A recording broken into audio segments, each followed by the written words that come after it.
Welcome to Popternative, where we dive into topical discussions from the worlds of pop culture, social media, and sports. Here is your host, Peter Remoliotis, aka PD Beats. PD Beats here from Popternative is speaking to Dan Ahdoot about Ray the Fridge on Food Network. He's also a noosh in Cobra Kai. Welcome to the show. Well, welcome back to the show, man. It's so good to see you. It's good to be back, man. Am I the guest that's been on this show the most yet? No, you have some work to do because I've had some people that are in the Five Timers Club. So oh my god, you've been on the show more times than Brett Ernst, so that's something, right? Yeah, screw that guy. Thank you so much. Last time you came on the show, we talked Cobra Kai, we talked about Green Eggs and Dan, your podcast. Now we're talking about a reality food show, Raid the Fridge, on Food Network. So exciting, man. Congrats on that. Thanks, man. It's a dream come true. I've always wanted to have a show on the Food Network, and somehow, some way, it happened. It's called Raid the Fridge, and it's basically Food Network's first foray into comedy. So it's a comedic food competition show, which is very exciting. Does it kind of just happen? I feel like we talked about this a little last time, but like, because you do wear many hats and you've done a lot of different things, you know, stand-up, acting, podcasting, hosting. Do you kind of, like when at a young age, like hope that you're going to be able to do a lot of things and wear many hats, or does it kind of just happen, Dan? No, I never thought I'd wear a lot of hats. Honestly, I feel like stand-up comedy, when you start as stand-up, like the world is your oyster. You can do so many things. Yeah. You can, go into writing. You can go into acting because you get comedy, you get structure. And honestly, the food stuff is just completely not related to stand-up. It's just my passion is food. Yep. I've always loved food. I've always loved eating food. I've loved cooking food. And so somehow being able to combine the two of those is literally like what I've been wanting to do my whole career. Literally, and I'm gonna do it very soon with your show, Raid the Fridge. But like I don't know about, like, a lot of my viewers probably in the same boat as me, but like when I'm eating lunch, like I always, for some reason, when I'm eating lunch at work, I always watch Food Network. Yeah. Like always. Dude, I grew up watching it. Grew up watching it. And it's funny because I was always one of those people who was like, I miss regular cooking shows. They've all become these awful competition shows, and now I'm hosting one of those crazy competition shows. Well, it's not awful, but it is.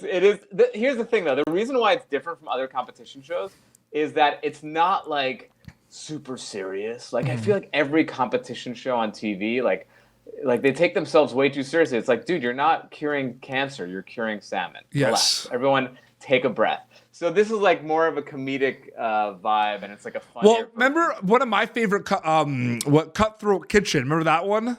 Yes. That was like, that had a big time comedic aspect, and like some of the things that, because they're bidding basically for sabotages, and like one guy had to make soup on like a sheet pan.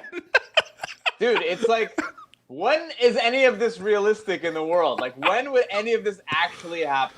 Like, these are not skills that anyone... Or like they have to make macaroni and cheese, and it's like, buy this item, and they have to use, processed powdered cheese, and like just stuff like that. Yeah. They're like, we fished out all of this cheese from the garbage dump. You need to somehow make it taste good. It's like, why? Because you have a British accent? No. Can you go into detail a little bit more about the format of the show a little bit, like on Food Network? Yeah, of course. So how it works is it starts with 4 chefs, and they have 4 mystery fridges. They have no idea what's in the fridges. They have to just choose a fridge based on the pictures and the magnets on the outside of the fridge, right? Yep. And then they open the fridge, and time starts. And they have, like, let's say 15 minutes to make a fine dining appetizer, or 20 minutes to make brunch. And it's really cool because it's literally, we take a fridge from someone's in America and we recreate it on the set. So it's almost like, for the viewers, it's like, what would a professional chef do if they came into your house and they just used your fridge to make an insane meal? So again, it's a lot more realistic than these, like, we found the cheese in the dumpster, make dessert out of it. I don't think they ever went that far, but like, yeah, some of them. Give it 2 years. Give it 2 years. They will be fishing. It's going to be a show called Dumpster Fire, and it's going to be like only foods that you get from a dumpster that you have to make meals out of. So your podcast, that's not an awful idea. I think I might take that. It's not. No, it's not. I love I'm Dan Ahdoot, and you're watching Dumpster Fire. maybe it'll be like another podcast. Who knows? You know what I mean? But I do love like Green Eggs and Dan. Like I love that concept. It's just like funny people just talking about food. Like I love it so much. Green Eggs and Dan is so much fun because it's an interview show where I interview people who are not necessarily food people, or foodies. They're just like friends of mine. They're actors, they're comedians, they're journalists, they're writers. And the cool thing is that every single person in the world has a relationship to food. And that's all I care about. Absolutely. Like literally, I have had like Henry Winkler on the podcast. I didn't ask him one question about his career. No. I don't care.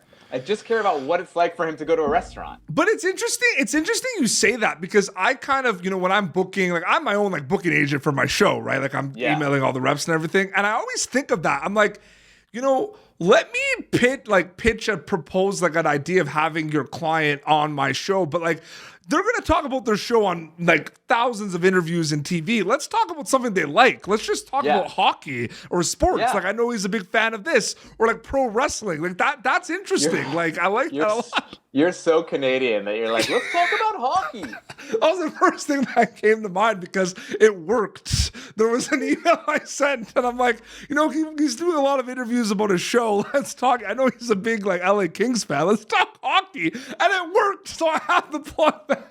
But look, it's funny you say that. Like literally this podcast came out of me when I meet celebrities. I'm awful at talking to them. Like I'm so bad at it, but I know a lot about food. So I would just ask them like, what are your favorite restaurants? And boom, that would get the conversation going. Dude, me and Ralph Macchio are like BFF because he loves talking about food with me. Yeah, so exactly. It's like, how else would that happen? But I do want to tell you about a side project that we did with Green Eggs and Dan in the interim between seasons. We started something called Green Eggs and Dan History Bites, which is such a passion project. It's so cool. It's like 15 to 20-minute episodes that I just do a deep dive in the history of one food that you never gave any thought to. For example, like the first episode is about salt. Yep. And salt is like one of the craziest foods throughout history. It started wars. It used to be currency. People were paid their salary in salt, which is where we get the word salary from, S-A-L.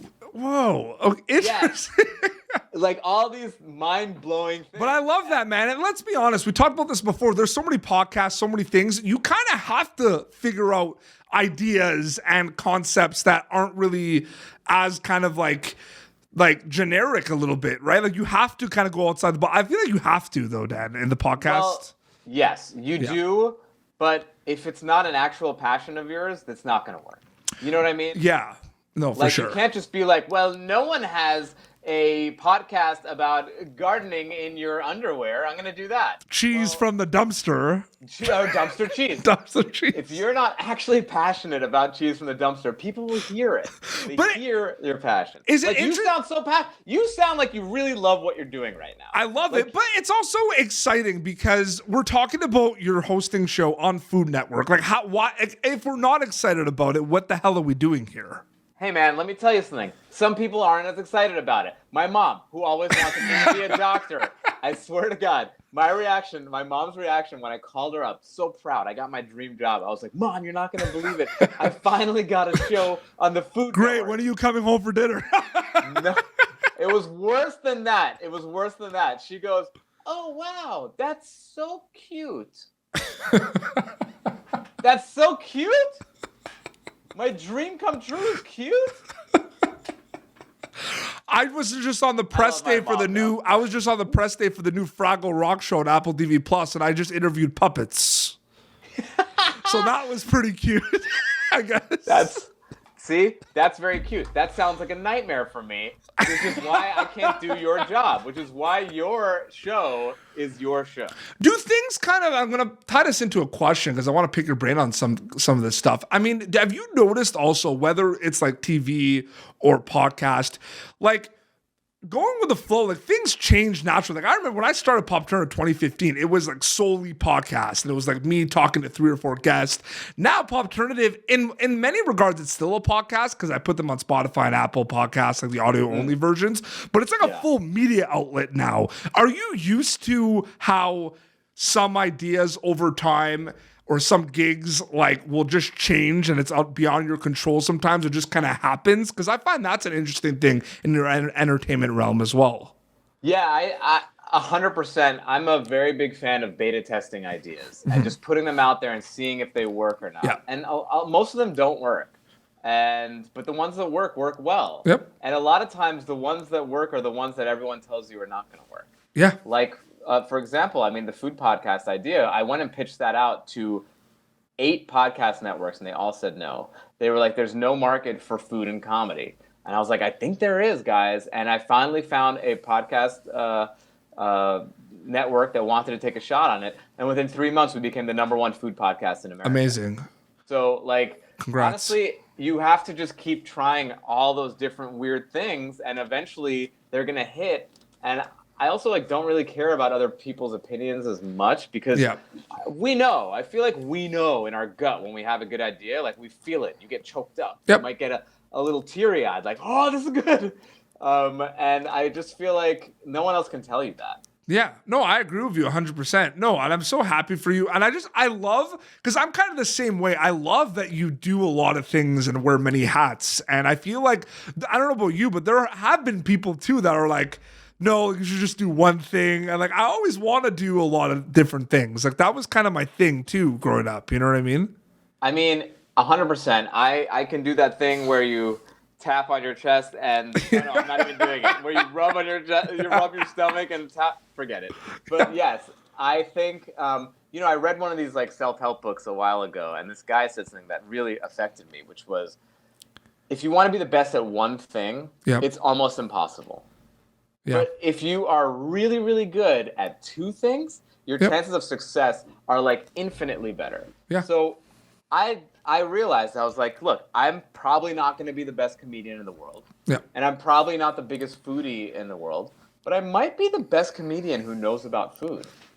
So combining those things 2 together gives you a niche that no one else can compete with you in, you know? I agree. And I do have to say, too, before we wrap up as well, Cobra Kai, season 4 drops on Netflix. Oh, yeah, that little indie show. That little show. I mean, you play Anoush, who was my sleeper pick in my Cobra Kai draft last year. I've emailed you about that, remember? Yes, I do. That is amazing. It was, that show just, I feel like season 3 drops on Netflix after 2 seasons of YouTube last year, and like everyone, it's like huge. And then it's like season 4, and it's like it can't get even bigger, and it does. Like it's just that show, right? Dude, I talked to the writers about it. I'm like, how's the next season going to be? There's no way you can one up this last season. And they're like, dude, the next season is going to be insane. I'm like, how are you doing this? How does each season get better than the last season? Like you're supposed to start real high and then just slowly trickle down till your last season when like the ideas get really dumb. Like, Amanda LaRusso is going to start her dojo. You know what I mean? It's like... Actually, that's not the worst idea. I could see Amanda LaRusso starting. 100. All the theories. I also like don't, because there's a lot of amazing like Cobra Kai like fan pages and everything, and they do an amazing job. But I kind of avoid them a lot because I want to go in fresh and everything. That was a hard like month and a half before it dropped of not like going on anything because I didn't want any spoilers. Yeah, I also hate when people. I have a really bad imagination, so I'm not good at predicting what's going to happen. And I have friends who are like, here's what I think is going to happen. Like during Game of Thrones, this happened all the time. They're like, you know what's going to happen is Littlefinger is going to get together with this. And I'm like, I could have never seen that happen. Why would you even plant that in my head? Like, so I want to be... Okay, you bring up Game of Thrones. I have to tell you this very quickly. You've seen all of Game of Thrones? Yes. Okay, so like Red Wedding, I remember like it obviously airs on Sunday on HBO, right? And at night, right? And I remember like I had a class at like 7:15 a.m. the next morning, and one of my classmates like came in really like it's like it starts and like he comes in like 25 minutes late, and his hair is a mess, and he just does look bad. And I'm like, what's going on? He's like, hey man, sorry I'm late. I mean, Game of Thrones really messed me up. Dude, it's so funny, and I think I feel the same with Cobra Kai. Like when it comes out, I need to watch it on the first day because I know everyone's going to be talking about it. Yeah. So I am binging as fast as my little. But I'm also working. Like I'm like, who would it be good to interview this season? Like who's the new cool kid in town? Like I'm like thinking. You know what I mean? Oh my God, there's a bunch. The new kid, the younger kid. What's his name? Well, Dallas Young, who plays Kenny. Yes, Dallas. I interviewed him. Yep. Did you? Yeah, I interviewed him. Dude. I interviewed a ton of the cast. They're so excited. Like, you know what the best part about that? They get it. They know what they're like. They know what they signed up for. They know what it is. Like, I love that about it. You know what I mean? Dude, it's so cool, and it's like it's such a cool thing out in the world too. Like, actually, I did this, which is like the most fun. Here's the thing: when you're on a show, it's not cool to like wear the T-shirt of the show or the hat of the show. I think with Cobra Kai, that's not true. I think it's like so fun and so cool. In fact, I went so far as to get a LaRusso Auto license plate shirt. cover.